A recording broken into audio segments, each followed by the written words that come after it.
Ya. Bueno, primero quiero saludarlos a todos.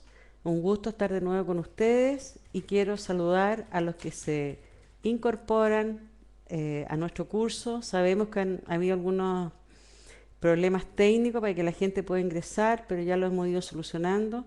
Así que bienvenidos a los nuevos también. Y les recuerdo que la clase pasada, que fue de salud y VIH, la pueden ver porque están los documentos y está la clase grabada. Por lo tanto, los que no la han visto y no se la quieren perder, pueden verla cuando ustedes quieran.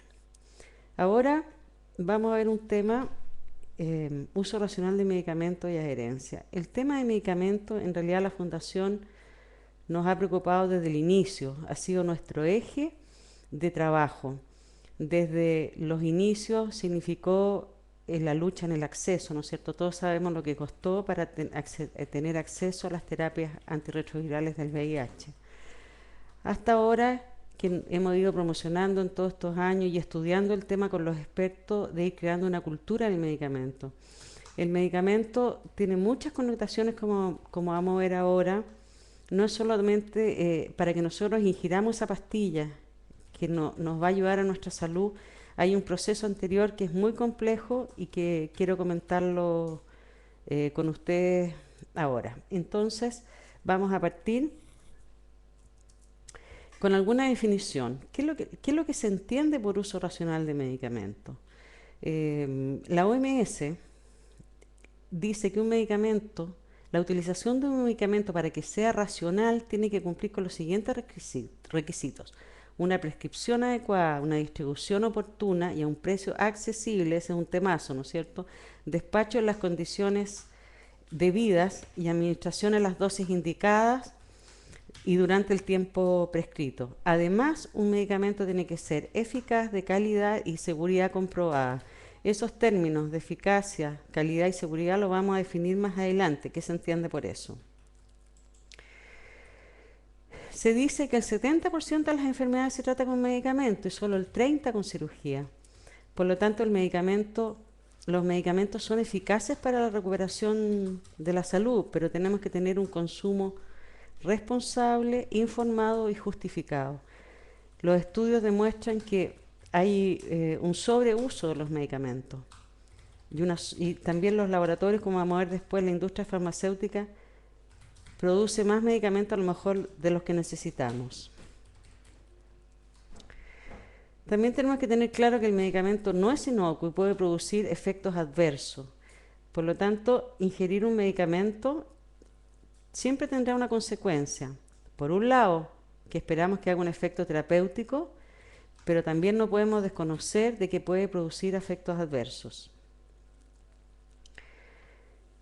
Tenemos como, es un derecho exigir la información sobre los riesgos y las precauciones de un medicamento.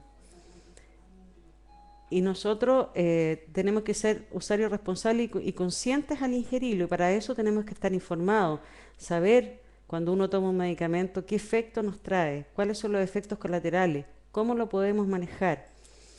Y para poder exigir esa información debemos conocerla, que como vamos a ver más adelante, ¿no es cierto?, no siempre tenemos información clara de los medicamentos que ingerimos. Un país más sano es mientras menos medicamentos consuma. Como vimos en la clase pasada, ¿no es cierto?, hablábamos que la salud era un equilibrio entre las dimensiones biológicas, psicológicas y social de la persona.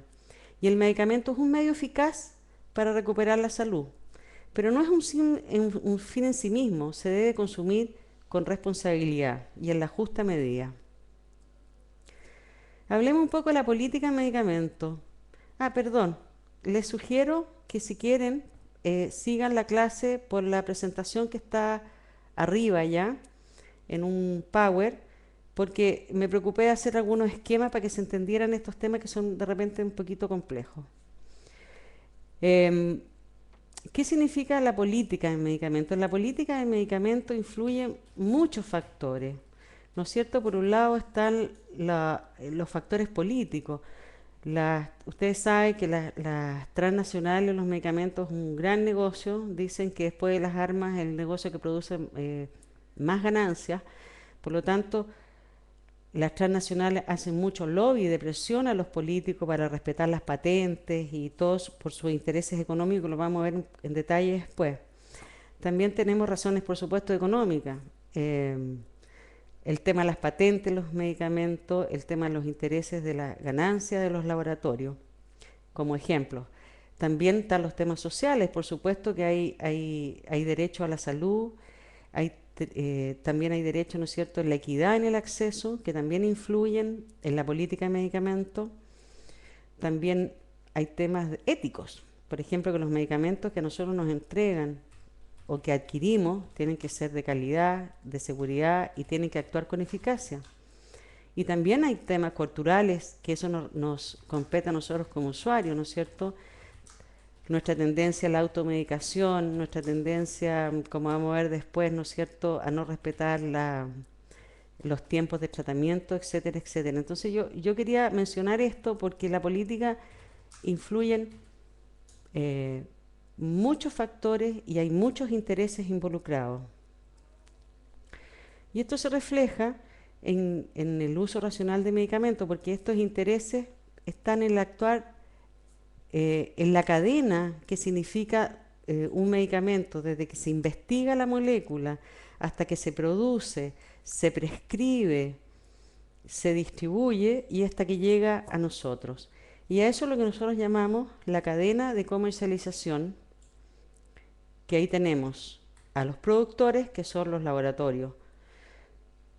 Los productores, como dije, los laboratorios, los comercializadores, que son la cadena farmacéutica, el prescriptor, que es el médico, el dispensador, que es el personal de salud, que nos entrega los medicamentos en un hospital o nos atiende en una farmacia, y el usuario, que ingerimos ese medicamento. Cada uno de estos integrantes de la cadena tenemos una responsabilidad en las acciones que podamos hacer para que el uso sea racional o no racional de los medicamentos. Vamos a dar algunos ejemplos de qué es lo que es en cada uno de los actores de lo que es un uso racional y no racional. En el documento está más detallado, yo voy a dar un ejemplo por cada uno, ¿no es cierto? Los productores, que son los laboratorios.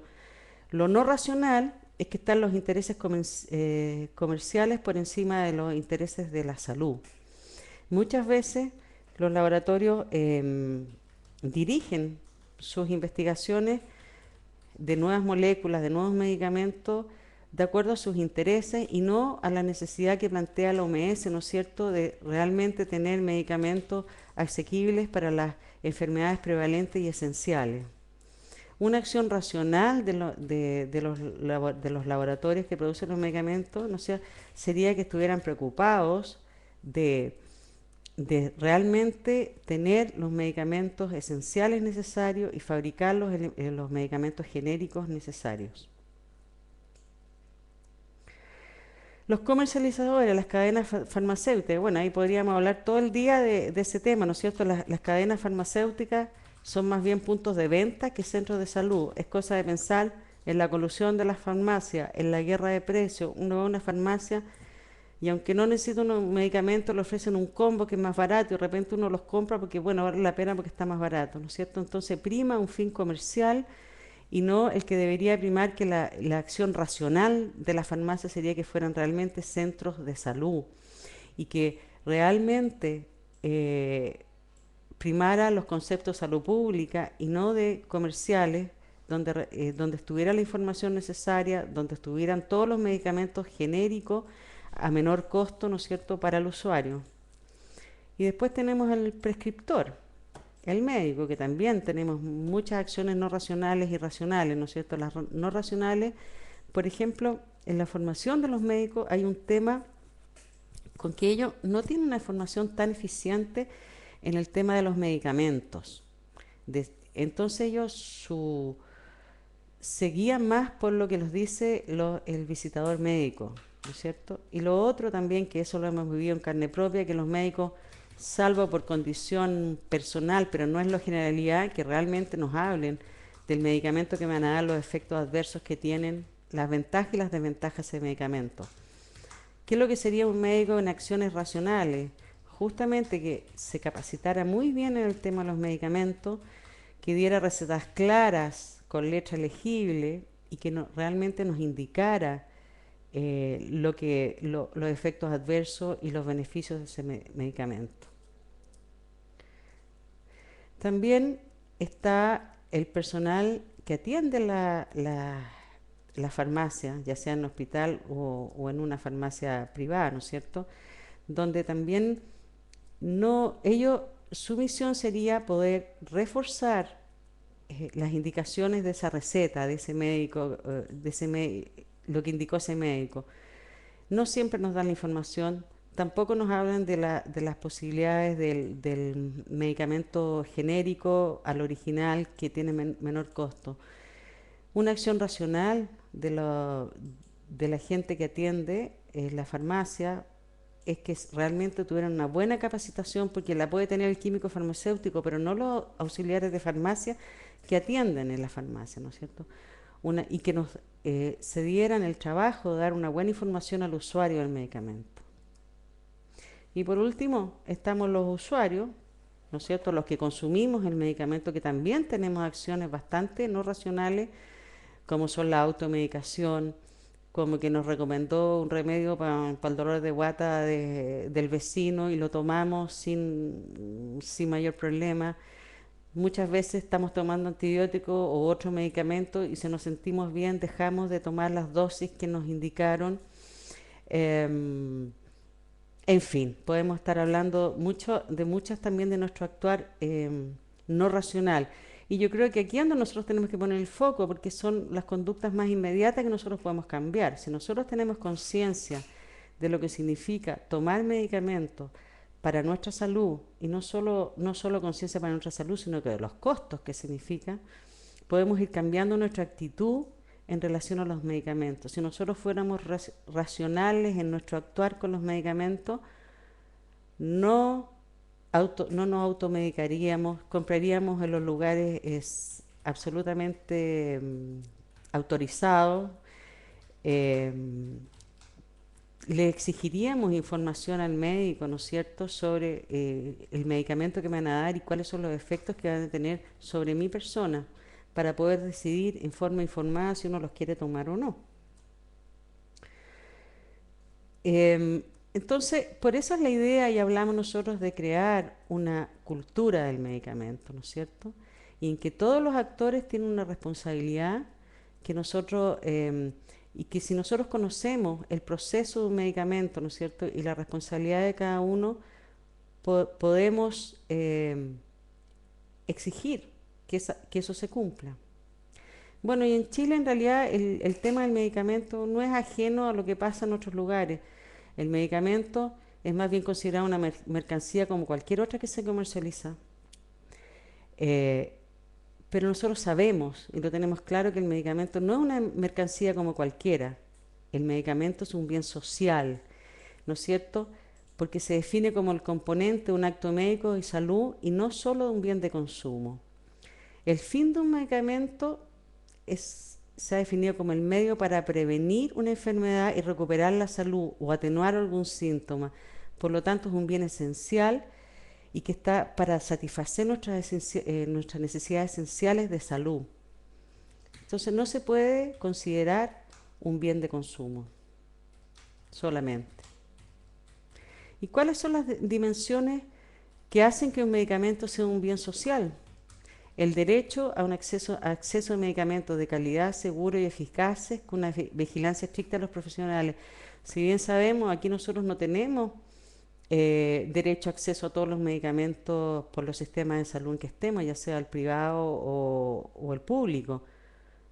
Es cierto, las patologías en el caso del privado que están en el auge los cubren los medicamentos, pero si no tenemos que comprarlos.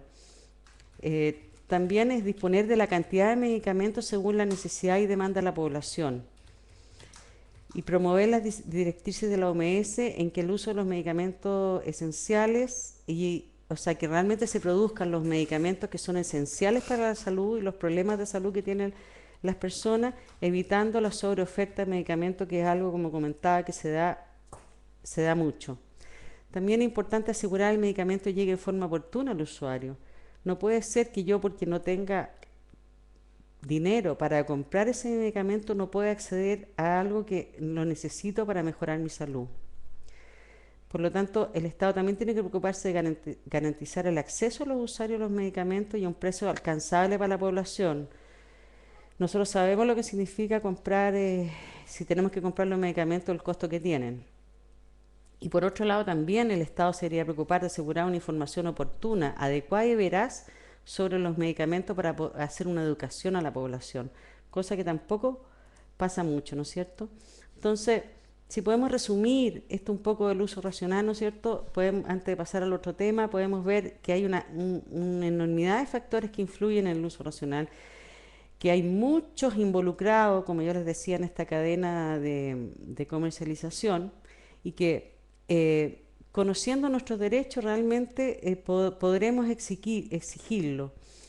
Y si uno piensa, la información a uno le da autonomía como usuario, ¿no es cierto? Si yo tengo la información, puedo decidir con conocimiento.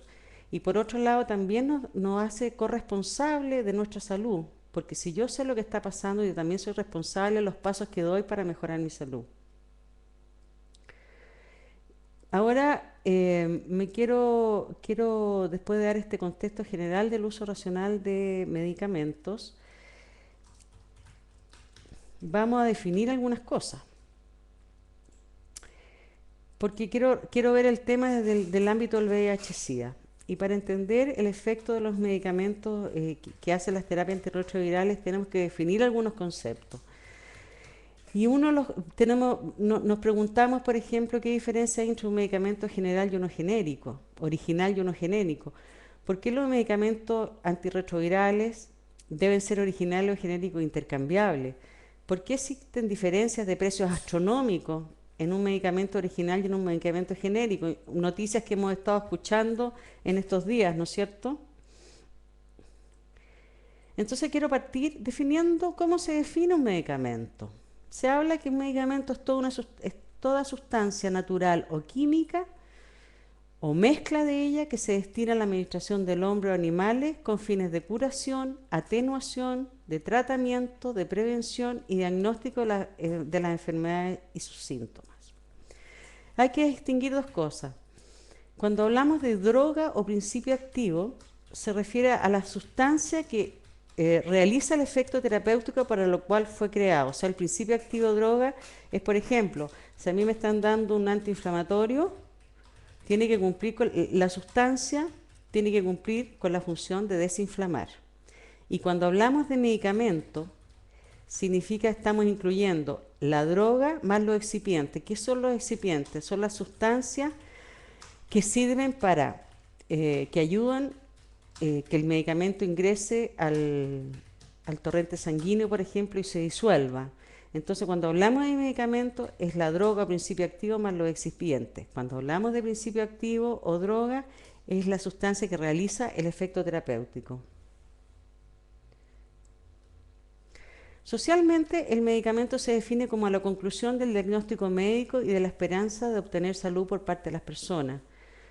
Algo muy importante, por lo tanto, el medicamento tiene que tener tres condiciones que son de calidad, seguridad y eficacia, que vamos a definir ahora. ¿A qué se refiere cuando hablamos calidad de un medicamento? Se refiere a la calidad del principio activo o de la droga, digamos, la calidad de los ingredientes, a estos excipientes que yo le decía, o sea, esos tienen que ser materiales de buena calidad, sin contaminantes. También la OMS habla y recomienda la aplicación de las prácticas de buena manufactura, que son las GMP, que son una serie enorme de procedimientos que están establecidos y estandarizados mundialmente, que tienen que seguir los productores de medicamentos. Y también tiene que haber una calidad en la distribución, porque los medicamentos pueden cambiar por condiciones climáticas, por tiempo, por humedad, por temperatura. Por lo tanto, los que distribuyen los medicamentos tienen que seguir estrictamente las indicaciones del que lo produjo. La calidad, entonces, se mide en estudios de laboratorio, ¿ya? ¿Qué se refiere a la seguridad? El medicamento ¿no es cierto?, junto al efecto positivo que se espera que llegue, como decíamos, tiene riesgo de diferentes magnitudes y puede producir efectos adversos. Por lo tanto, un medicamento es más seguro mientras menos efectos secundarios produzca. ¿Y cómo se define la eficacia? ¿No es cierto? Que ese medicamento que a mí me están dando tiene que servir para ¿cómo se llama? Perdón, tiene que hacer el efecto para lo que me lo recetaron. Por ejemplo, para ser más clara, si a mí me dieron un medicamento, el mismo ejemplo, para desinflamar, ¿no es cierto? La eficacia del medicamento que si realmente me lo tomo, me desinflame. Y estas dos condiciones de seguridad y eficacia son demostradas por los estudios de equivalencia terapéutica o bioequivalencia. Estos estudios son realizados en personas. En estos tiempos, ¿no es cierto?, las noticias han empezado a hablar, porque en Chile no se hacían esto, no era obligación hacer los estudios de bioequivalencia acá, sino que los medicamentos aprobados por el ISP, que es el Instituto de Salud Pública, que tiene que normar el tema de los medicamentos, lo aprobaba en base a estudios de agencias internacionales. Estos estudios son, bueno, tienen un costo bastante elevado y se realizan en personas. Antes de definir esos términos, quiero un poco que veamos cómo se llega a un medicamento de calidad, seguro y eficaz. Pensando en un medicamento original, ¿no es cierto?, el que crea un laboratorio. El laboratorio o esa industria farmacéutica investiga varias moléculas hasta que descubre una molécula, ¿no es cierto?, que sirve para determinada enfermedad. Ellos pueden pasar muchos años investigando, donde hay una cantidad de profesionales que intervienen en esta investigación. Por lo tanto, lo que ellos dicen además es que tienen un alto costo esa investigación para llegar a una molécula innovadora que sirva para una determinada enfermedad. Una vez que esa molécula la descubrieron, hicieron todas las pruebas, ¿no es cierto?, que eso también puede llevar mucho tiempo, de calidad, de seguridad y eficacia en persona, las agencias se presentan a las agencias internacionales, que la más conocida, ¿no es cierto?, en Estados Unidos, la FDA, que uno siempre escucha que la FDA aprobó tal medicamento, y ellos son los que revisan los estudios que hizo el laboratorio, ¿no es cierto?, por ese medicamento, y si cumple con todas las normas, lo aprueba y autoriza que ese medicamento salga al mercado. Cuando el laboratorio tiene esa autorización, ¿no es cierto?, se coloca un nombre, el DCI, que es el nombre internacional. O sea, por ejemplo, vamos a hacer el ejemplo, el ácido acetilsalicílico. En todos lados, la aspirina se va a llamar, el principio activo es el ácido acetilsalicílico, y eso es internacional. Una vez que eso está denominado, se le da el nombre de fantasía, aspirina, ¿no es cierto?, y se comercializa. Y eso significa que el laboratorio lo patenta, y eso significa que de acuerdo a los tratados, entre 15 y 20 años nadie puede hacer una copia de ese medicamento. Porque bueno, lo que aducen ellos, ¿no es cierto?, es que han invertido tanto en la investigación para tener ese medicamento que bueno, ahora tienen que ganarse las lucas en el fondo. Entonces, durante 15 años o 20, ningún otro laboratorio puede hacer una copia de ese medicamento. Una vez que se vencen las patentes, como ha pasado, ¿no es cierto?, como mover en los medicamentos para el VIH, ya se han vencido algunas patentes y están apareciendo los genéricos. Un laboratorio puede hacer una copia de ese medicamento original, ¿no es cierto? También ¿cómo vamos a ver, ¿no es cierto?, si ese medicamento es de calidad, seguro y eficaz? También el procedimiento, ¿cuál es? Viene un laboratorio y decide que va a copiar un medicamento, ¿no es cierto? Hay dos tipos de copia. Uno, que va y copia exactamente la cantidad, cuál es la molécula que tiene ese medicamento que hace el efecto terapéutico, ¿no es cierto? Ve la cantidad, le pone los excipientes, con las buenas prácticas en el laboratorio, sin contaminantes, le pone lo puede denominar con el nombre internacional, o también le puede poner otro nombre de fantasía y lo comercializa. Y ese medicamento es más barato porque los costos que le ha significado la copia a ese laboratorio son muchísimo más bajos que el que hizo el medicamento original. Y la otra forma, ¿no es cierto?, que son los genéricos intercambiables, es que hacen lo mismo, copian la molécula innovadora, ¿no es cierto?, pero después vamos a ver por qué necesitan las pruebas de seguridad y eficacia, por lo tanto tienen que hacer las pruebas de bioequivalencia. Una vez que esas pruebas corresponden, ¿no es cierto?, pueden comercializar ese medicamento, y ese es un medicamento genérico intercambiable. Vamos a ver ahora en forma muy sencilla lo que son las pruebas de bioequivalencia, que son bastante complejas, pero voy a tratar de explicarla en forma muy sencilla. Pero resumiendo, porque yo sé que este tema es medio árido y complejo, un medicamento genérico, ¿no es cierto?, es la copia del medicamento original, que se le da un nombre fantasía y se le comercializa. Por ejemplo, como veíamos, ácido acetil salicílico, el medicamento original era la aspirina, y el medicamento de la copia se puede llamar, no sé, Mejoral. Es un poco antiguo decir Mejoral, pero antes existía al menos.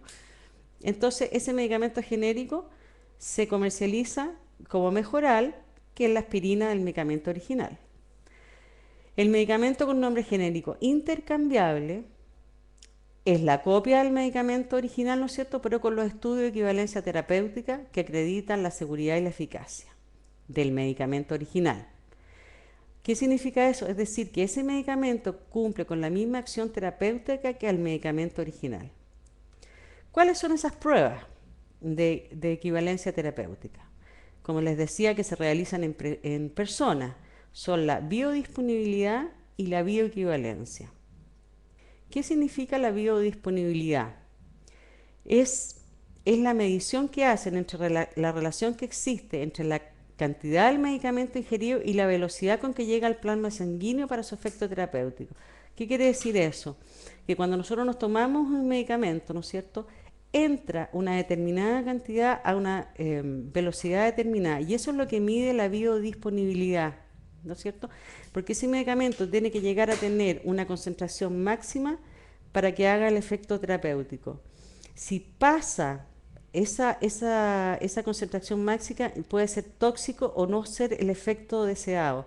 Y hay medicamentos, ¿no es cierto?, que el rango entre lo beneficioso y la toxicidad es muy pequeño, por lo tanto, esos son los medicamentos que necesitan los estudios de bioequivalencia terapéutica para asegurarnos que esa copia tenga el mismo efecto y que no produzca ningún daño que el efecto del medicamento original. Por ejemplo, la aspirina o un antiinflamatorio no necesita solamente los estudios de calidad, porque no tiene este rango tan pequeño entre lo sano y lo tóxico.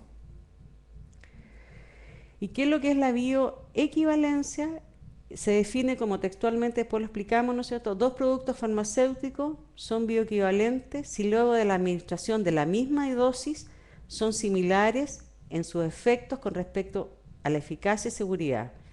Entonces, si yo tomo un medicamento genérico intercambiable que tiene las pruebas, ¿no es cierto?, de la biodisponibilidad, quiere decir que es un medicamento que me va a hacer el mismo efecto o muy similar al medicamento original. Los medicamentos del VIH, por ejemplo, tienen que ser genéricos intercambiables, justamente por lo que yo explicaba antes, la biodisponibilidad, ¿no es cierto?, que el rango entre lo terapéutico y lo tóxico es muy pequeño. Y también algo de la biodisponibilidad, porque es importante esto de mantener un cierto nivel de droga en la sangre para, por ejemplo, cuando a uno le dicen tómese los antibióticos cada 8 horas, no es porque sí, sino que porque uno, para que ese antibiótico haga el efecto que necesitamos, tiene que estar permanentemente con un nivel de droga en la sangre. Resulta cuando uno toma un medicamento, llega a un nivel de droga máximo y después uno lo elimina por el riñón, entonces baja el nivel de medicamento en nuestra sangre. Por lo tanto, tenemos que, por eso hay que mantener la secuencia que uno nos dicen, tómalo cada 8 horas o cada 10 horas o como sea. Como les decía, en el caso de los medicamentos para el VIH, tienen que ser genéricos, intercambiables, por lo que ya les explicaba, que el rango útil entre lo útil y lo tóxico es muy estrecho. Si bien es cierto, acá en Chile cuando entraron los genéricos, y bueno, y por eso fue una de nuestras motivaciones, hicimos muchos talleres con gente de organizaciones, eh, justamente para que uno pudiera, por un lado, ir creando esta cultura del medicamento y por otro lado poder entender qué significaba que en Chile ya empezaran a dar medicamentos genéricos en la atención pública, digamos, porque había muchos sustos, si eran más malos o menos malos, si no iba a hacer el mismo efecto o no. Y ahí nosotros tuvimos una gran experiencia donde hicimos muchos talleres en este sentido. Y incluso sacamos un manual y todo para poder reforzar estos temas. Y bueno, ahí vamos a ir comentando la experiencia que fueron esos talleres. Yo ahora quiero meterme un poco en el tema para ver, para que entendamos el efecto que hacen los medicamentos en el caso del VIH. Un poco, aunque quizás todos lo sabemos, un poco repasar, ¿no es cierto?, cómo actúa el virus en nuestro cuerpo con el VIH. Porque nos dimos cuenta también en estos talleres que mucha gente que vive con el virus y que toma medicamentos no tiene claro cómo funcionan. Por lo tanto, a veces uno le da menos importancia. Es una de las razones que uno le puede dar menos importancia a tomar la terapia, digamos. Entonces, recordemos que el virus, el VIH, ¿no es cierto?, ataca nuestro sistema inmunológico.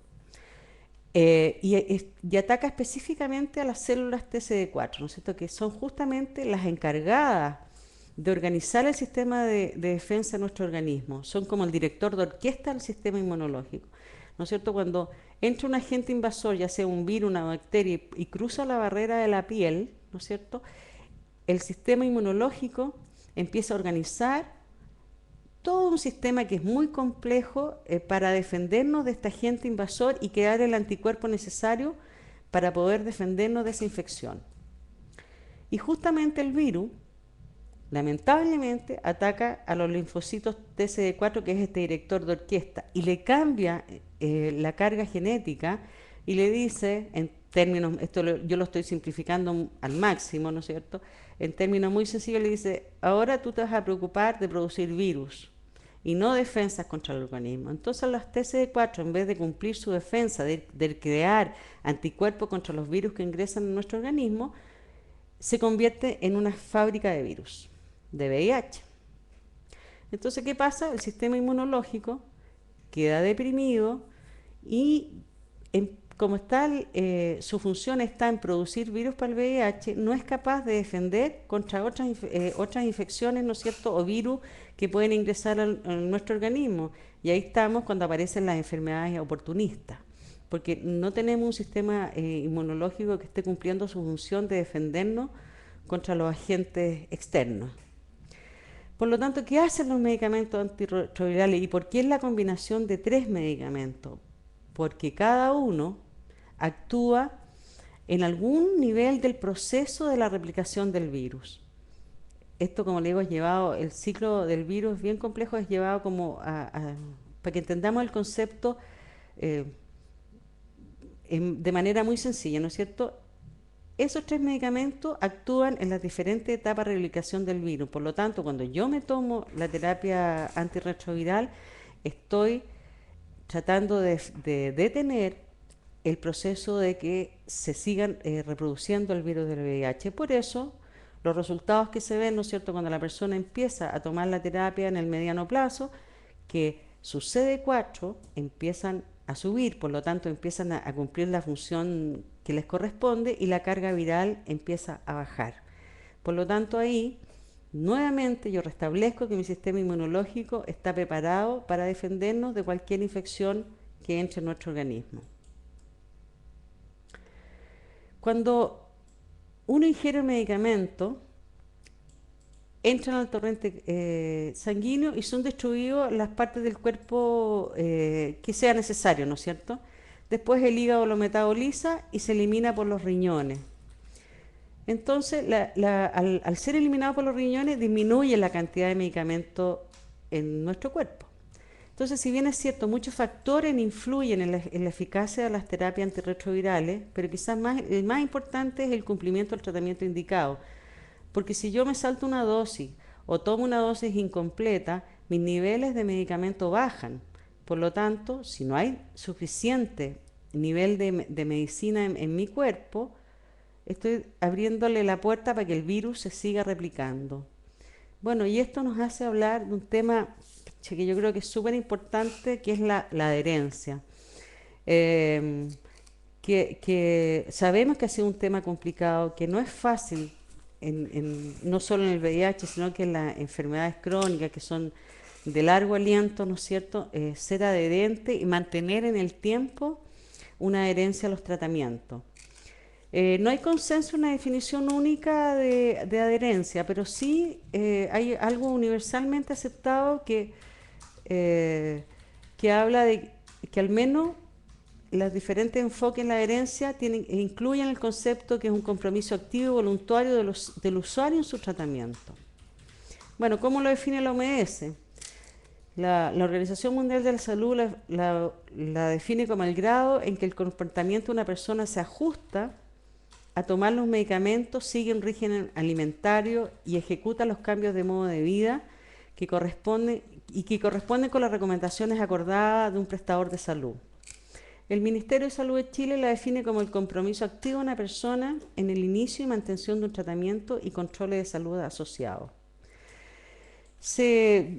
De todos los estudios, hay muchos estudios que se han hecho a nivel mundial, tanto cuantitativo y cualitativo en relación a la adherencia, y se coincide en algo, que los factores que influyen en las dificultades para ser adherente a un tratamiento o los factores que lo favorecen son bastante parecidos en los países desarrollados, como los en vía de desarrollo. No hay muchas diferencias, porque se pensaba que podían haber diferencias en eso y aparentemente han descubierto que no hay muchas. Bueno, las dificultades para una buena adherencia pueden ser muchas, y yo creo que ahí tenemos mucho que compartir después en el foro, ¿no es cierto?, de las experiencias personales. Yo voy a nombrar algunas acá, ¿no es cierto? Una dificultad que se describe es el problema para adecuar el régimen de tratamiento a las condiciones de vida de las personas, ¿no es cierto? A veces es complicado. Si yo no quiero decir o no quiero que se sepa tenga VIH, estoy en el trabajo, ¿cómo lo hago para que no se note que estoy tomando medicamento y no me pregunten por qué estoy tomando medicamento, por ejemplo? El, el- lo importante que a veces también no tenemos un acceso a la información sobre los medicamentos o no lo comprendemos, entonces eso también no nos ayuda a la adherencia. Bueno, por supuesto, el miedo a revelar de que tenemos VIH, ese es un cuento importante. Los efectos secundarios, ese es un gran tema, ¿no es cierto? ¿Cómo no va a ser fácil para mí ser adherente a un tratamiento que me puede producir problemas estomacales, alergia, mareo, etcétera, etcétera? Entonces, ese es un tema súper importante. Si bien es cierto, ahora los tratamientos son mucho más amables que en los inicios. No sé, pues si ustedes se acuerdan, yo creo que en los inicios había que tomarse a lo mejor 15 pastillas diarias o 10 pastillas diarias, y ahora a lo mejor nos tomamos 2 o 3 al día. Entonces han sido más amables, los efectos secundarios han ido disminuyendo, pero todavía existen. El tema también físico, ¿no es cierto?, con el tema de las lipodistrofias, pero ese es un tema, por ejemplo, que se está trabajando y que tenemos que estar informados, porque eh, la idea es que se puedan incorporar dentro de la atención, ¿no es cierto?, del sistema público, y que las personas puedan tener acceso a mejorar su parte estética con la famosa lipodistrofia. Y la relación médico-usuario, ¿no es cierto?, que es lo que hablábamos antes, que no siempre tenemos un médico que realmente se dé el tiempo de explicarnos por qué nos está dando el medicamento, cuáles son los efectos adversos, y que en conjunto podamos ir decidiendo qué terapia es la mejor para mí. Bueno, y los factores que se describen que favorecen la adherencia, ¿no es cierto?, es tener una autoestima, una buena autoestima, conocer y apreciar los efectos positivos de la terapia. Yo creo que ese es un tema al menos que nosotros vimos en los talleres que hicimos hasta el 2008 con varias organizaciones, que no se sabe los efectos que produce la terapia, no se sabe cómo actúa el medicamento en nuestro organismo, por lo tanto yo le doy menos importancia a tener esa adherencia. Por lo tanto es importante comprender, si yo comprendo cómo funcionan los fármacos, voy a tener más conocimiento para ser adherente al tratamiento. También si yo acepto que tengo el VIH, también me es más fácil el poder adherir al tratamiento. El tener terapias más sencillas y con menos efectos secundarios también ayuda a la adherencia. Y también contar con una red de apoyo, tanto en el entorno cercano como a nivel social, es importante en el tema de la adherencia. Y ojalá, y eso es una cosa que también nosotros como usuarios tenemos que ir exigiendo a los médicos, ¿no es cierto?, que vayan con las personas y estén atentos a los efectos secundarios y a los problemas que se van produciendo para ir en conjunto, ir encontrando las estrategias para ir superando el tema de la adherencia. Bueno, y todos sabemos, ¿no es cierto?, que la mala adherencia puede ser causa de resistencia a los medicamentos. ¿Cómo se define la resistencia? Es la capacidad que tiene el virus, ¿no es cierto?, de cambiar su estructura química y genética y resistir a los efectos del medicamento. Porque va creando, muta, el virus tiene una posibilidad de cambios muy grande, entonces lo que permite que el tratamiento no nos empiece a hacer efecto. Por lo tanto, es súper importante el tema de una buena adherencia. Yo creo que ahí podremos hablar mucho de ese tema. Yo entiendo que, espero que hayan quedado claros los conceptos, o si no, bueno, vamos a tener el foro y el chat para poder, ir aclarando las dudas. Eh, y ahora me gustaría que abrir la discusión o las dudas que ustedes tengan para que podamos ir conversando. Tenemos una pregunta que le hicieron hace rato Martín. ¿Ya? Es importante que la repitas. Sí. Eh, el gobierno da algunos medicamentos, pero no los suficientes. ¿Y ahí qué pasa? ¿Se encuentran en el mercado negro los medicamentos y la calidad de estos sería la misma?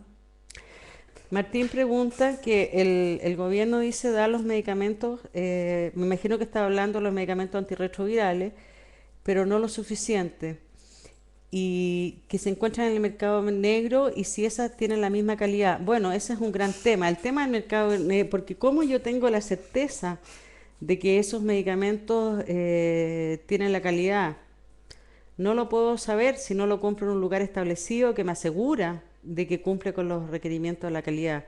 Y algo que a mí se me olvidó decir, aprovecho de decirlo, nosotros realmente como usuarios también no nos preocupamos de ver la fecha de vencimiento de los medicamentos, no nos preocupamos de leer el papelito donde trae los efectos adversos, claro que de repente es con una letra tan chica que casi nadie lo puede leer, ¿no es cierto?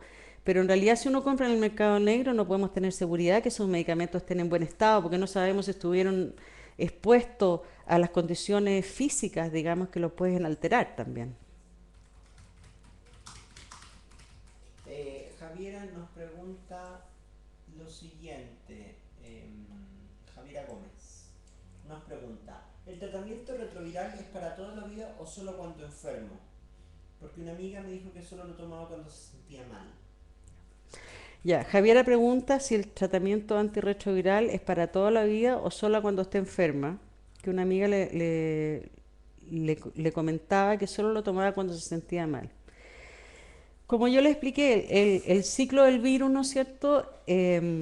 Cuando uno empieza una terapia, la idea es no interrumpirla, porque si yo la interrumpo, ¿no es cierto?, le doy paso a que el virus se siga replicando. Y lo que hace la terapia es justamente evitar la replicación del virus.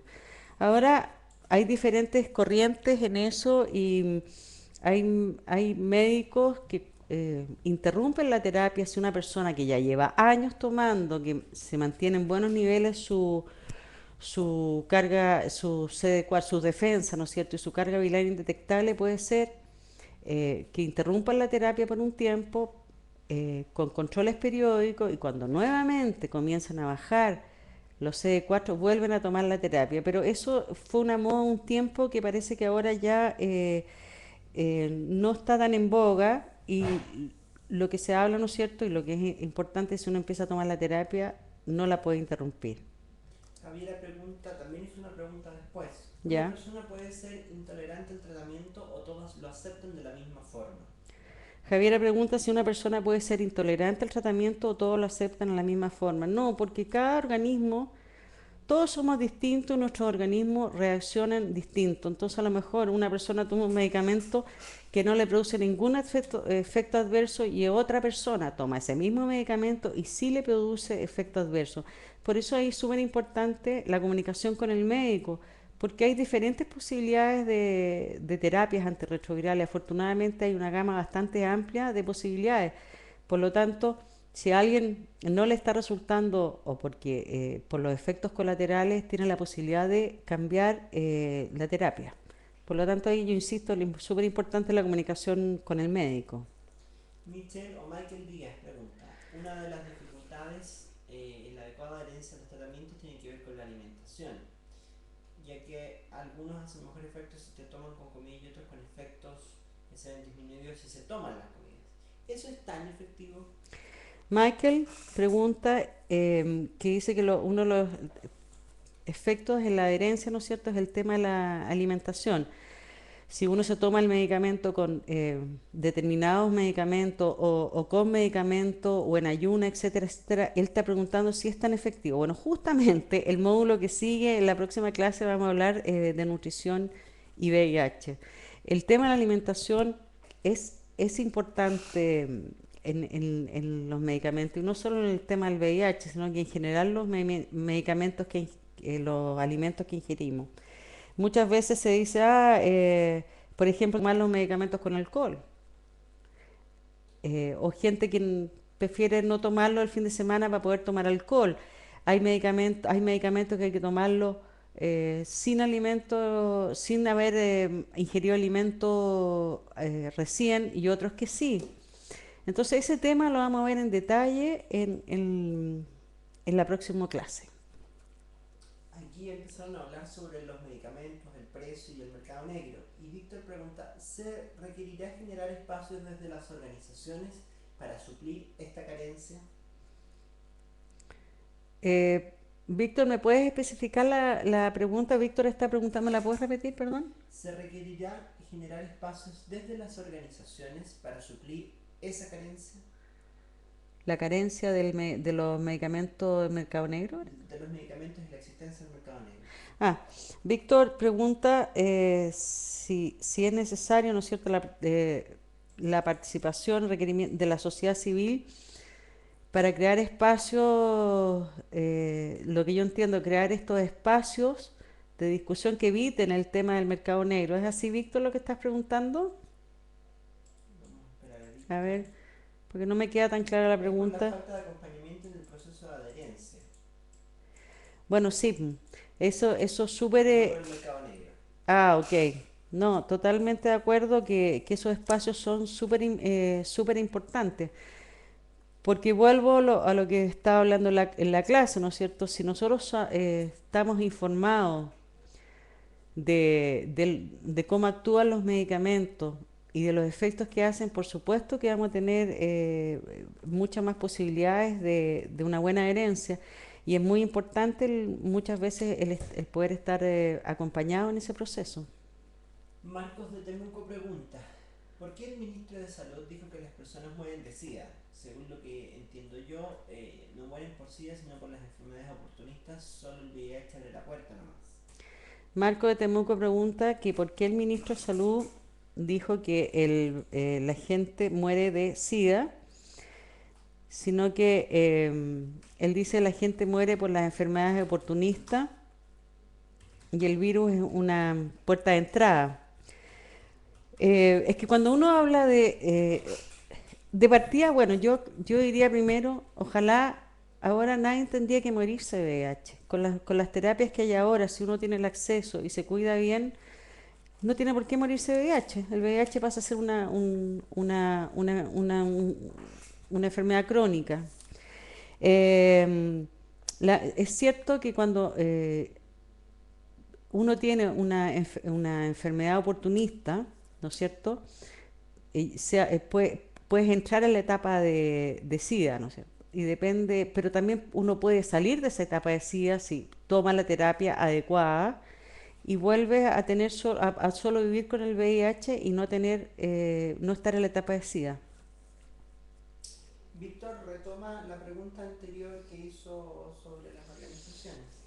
Y decía, entonces esto representa una forma de un desafío para las organizaciones, ¿cómo se podría lograr esto? Y dar respuesta a esta necesidad. Víctor retoma el tema de las organizaciones y dice que esto es un desafío. ¿Cómo se toma ese desafío? ¿Cómo pueden tomar las organizaciones este desafío? Eh, yo creo que el paso que estamos dando ahora, ¿no es cierto?, con este curso, con esta posibilidad de ir compartiendo nuestros conocimientos y poder organizadamente ir abordando los temas. Yo creo que esa es una vía, ¿no es cierto? Y yo insisto, en la medida que nos organicemos y seamos primero usuarios informados en lo personal y informados también como organización, podemos ir exigiendo los derechos y ir velando porque las políticas públicas se vayan cumpliendo. Martín pregunta hace unos minutos atrás, ¿no existe alguna forma que las mismas organizaciones tengan mayor acceso a los medicamentos para poder otorgarlos a la gente que no que no tienen que ver en los programas de gobierno? Y es que la verdad me parece muy cruel el sistema, creo que los precios son demasiado altos de estos medicamentos y es una crueldad capitalista. El Martín pregunta si no existen o no es posible que organizaciones tengan estos medicamentos para la gente que no tiene acceso, Ujú. eh, porque no están en ningún sistema. Bueno, Martín, te contesto, la Fundación Sabia y hay otras organizaciones también que estamos en el tema de medicamentos, desde mucho antes del auge, ¿no es cierto?, donde ahí era una urgencia el poder tener los fondos para que la gente tuviéramos los medicamentos, para que la gente accediera a ellos. Una vez que sale, que el auge, aparece el auge, ¿no es cierto?, donde el acceso está cubierto, uno dice, bueno, ojalá no tuviéramos que apoyar a nadie con los medicamentos porque están las condiciones para tenerlo, pero es cierto, todavía existe gente que por diferentes motivos no está utilizando el sistema auge. Y nosotros, te cuento, aún apoyamos a un grupo de personas en el tema de sus medicamentos, porque la gente a veces no se suma al auge por un tema que tiene temor a que no es confidencial o por otras razones. Pero en realidad, ojalá, o sea, los sistemas están para acceder a los medicamentos. Michael Díaz pregunta hace 2 minutos atrás, ¿cómo es posible, según su criterio, potenciar el conocimiento que tienen los médicos respecto a los medicamentos y de esa forma ellos puedan brindar una mejor atención a los usuarios? Michael Díaz. Michael pregunta cómo es posible potenciar, perdón. ¿Cómo es posible potenciar el conocimiento que tienen los médicos respecto a los Ah, medicamentos? ¿cómo es posible potenciar el conocimiento que tienen los médicos respecto a los medicamentos? Bueno, quizás uno no tiene mucha injerencia porque eso ojalá hubiera un cambio a los currículum de las enseñanzas a nivel de universidad de los médicos.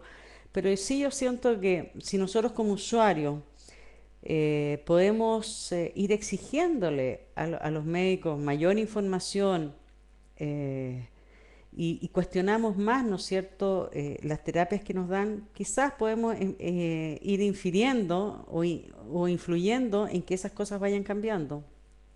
Luz María pregunta, el tema de los medicamentos y adherencia, ¿es un tema que las organizaciones consideran importante de socializar? ¿Y cómo lo están haciendo? El tema de adherencia, lo María pregunta si el tema de adherencia a los medicamentos. ¿Es un tema que las organizaciones consideran importante de socializar? Si es un tema importante socializar y cómo se están haciendo. Eh, bueno, ojalá podamos compartir con las otras organizaciones cómo lo están haciendo. Yo puedo hablar de lo cómo lo hacemos acá en La Sabia, ¿no es cierto?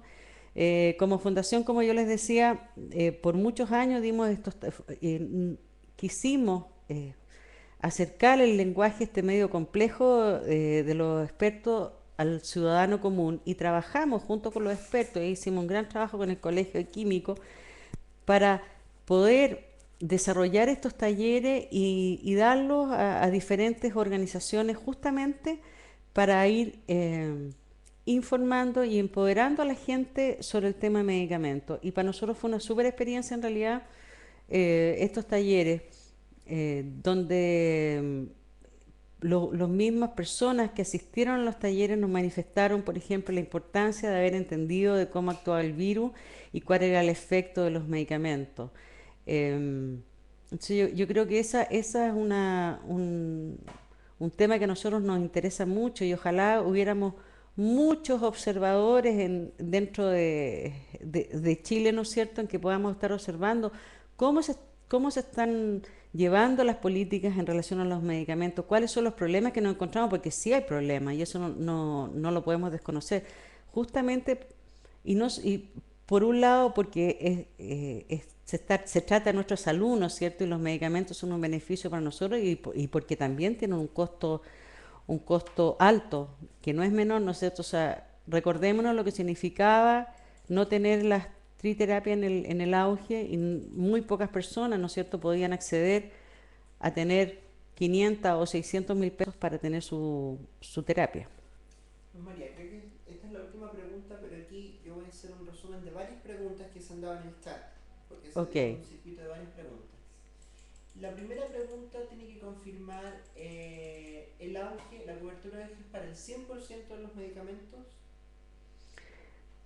La cobertura del auge es para me imagino que estamos hablando de los antirretrovirales. El 100% de los medicamentos que están en la canasta, hay una canasta de medicamentos que están incluidos en el auge. Y esa canasta va variando en la medida que se van incorporando nuevas terapias en el mercado. Se supone que esas terapias se tienen que ir incluyendo dentro de esta canasta y tiene que cubrir el 100% de los medicamentos. Ya. Y esta pregunta la voy a articular de varias preguntas, de varias intervenciones, que se refiere a que existe demora en las entregas de medicamentos y cuando se tienen que cambiar por resistencia también hay demora en el sistema auge. Ya, estamos englobando una serie de preguntas que apuntan a lo mismo, las demoras que existen en los cambios de terapia, ya sea por resistencia u otro en el sistema público. Bueno, yo creo que eso es súper importante que cada uno contemos la experiencia que está pasando, porque en la medida que se puedan develar esas dificultades, podremos ir influyendo para que no se produzcan, digamos. Entonces, es cierto, se producen irregularidades y también en el sistema privado también hay algunas cosas que no están funcionando tan bien, digamos. Por eso nuestro interés y la importancia de ir formándonos y pudiendo para actuar en estos temas. Martín finalmente pregunta, englobando un poco, hablando en serio, ¿el VIH no se transmite si el portador está bien adherido a su tratamiento retroviral? Martín pregunta que si el VIH no se transmite cuando el portador está bien adherido a su tratamiento antirretroviral. O sea, se habla de que se disminuye bastante las posibilidades de contagio cuando una persona está tomando medicamento y está bien adherido a su tratamiento, pero eso no significa que esté 100% seguro que no se pueda transmitir. Siempre hay que tomar las medidas de prevención, las medidas de prevención. Víctor también insiste, no somos portadores de nada, yo vivo con VIH. Sí, Víctor, tienes toda la razón. Las personas viven con VIH, no lo portan. Tenemos que saber aprender a cambiar el lenguaje para que veas tú, uno trabajando en el tema y todavía aparecen esas palabras. Aquí hay una intervención, Michael opina que cree que una adecuada consejería en el momento de entregar los medicamentos por parte de los funcionarios de salud permitiría una mejora en la adherencia de los tratamientos.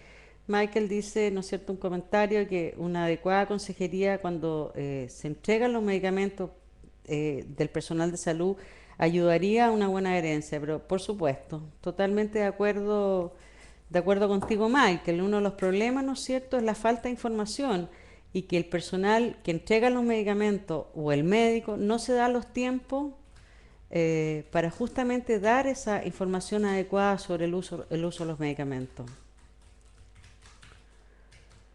Estamos cerrando, no hay más preguntas por el momento, ya cumplimos una hora de la clase, así que Ya, vamos a empezar a cerrar esta clase. Yo les agradezco la paciencia y quiero dejarles planteada la pregunta para el foro, ¿no es cierto?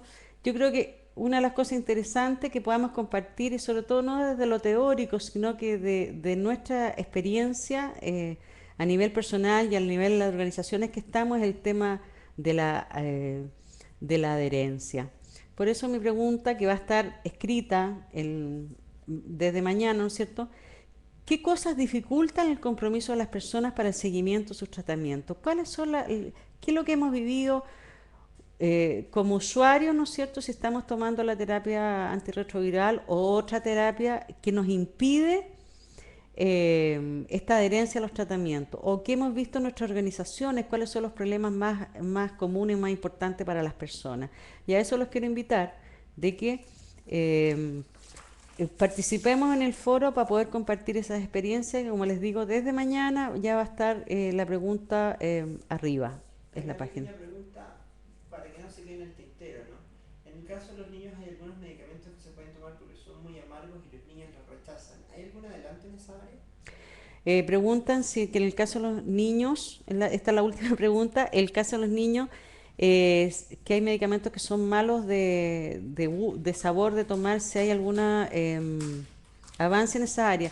Sabes que lo voy a averiguar. Nosotros aquí yo no tengo la experiencia del trabajo con niños, por lo tanto no tengo seguridad de los avances que hay en ese aspecto. Pero me comprometo a averiguarlo y lo comento a través del foro. Un saludo final. Bueno, me quiero despedir, ha sido un gusto de nuevo estar con ustedes. Les recuerdo entonces que el foro parte mañana, después tenemos el próximo martes 17 el chat, que ahí podremos compartir directamente las consultas o otras inquietudes que vayan apareciendo en el foro. Y la próxima clase, que será de nutrición y VIH, podrán descansar de mí porque no la daré yo, sino que Andreina Reiter, que es otra directora acá de la Fundación, que hablará de ese tema. Así que por ahora me despido y nos comunicamos por el foro. Adiós.